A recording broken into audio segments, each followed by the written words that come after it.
ይታገል ያሸነፈ ሰው ቢኖር ደግነት ነው። ደግነት ክፍል አንድ። እንደሱ ያለ ሁሉን ቻይ አንገት ደፊ የትህትናው መጠን ልክ የሌለው ርኅሩህ ሰው በምድሪቱ ለናሙና ያክል ነው የተፈጠረው። የደግነት ህይወት ዓላማ ምንድነው ቢባል በአንድ ቃል መግለጽ ይቻላል፣ መላክ ወይም መታዘዝ ብቻ። ጠዋት ጀምሮ እስከሚመሽ ሁሉም ደግነት እያለ ሲልከው ይውላል። አይታክተውም፣ ሁሉን እሺ ነው። በጣም የሚገርመው ከሱ በስንት ዓመት ያነሱ ህፃናት እንኳን ይልኩታል፣ እሱ እምቢ ማይላቸው። ድንገት ወላጆቻቸው ደርሰው ይቆጧቸው ወይ ይመቷቸው ይሆናል እንጂ ደግነት በፍጹም እምቢታን አያውቅም።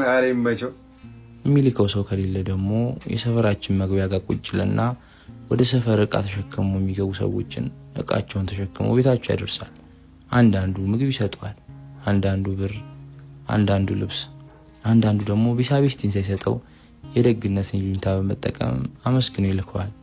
እሱ ግን ምንም ከማንም ጠብቆ ስለማያደርግ አይከፋም። ሁሉም በሚሰጠው መልስ እኩል አመስግኖ ይሄዳል። ደግነት ከሁሉ ሰላም ሆኖ በኖረበት ሰፈር ሰላምን ያወቃት ቀን ሰላሙን አጣ። ሰላም ከነደግነት ሰፈር ጀርባ የምትኖር የዩኒቨርሲቲ ተማሪ ናት። አልፎ አልፎ እግር ሲጥላት በነደግነት ሰፈር ታልፋለች።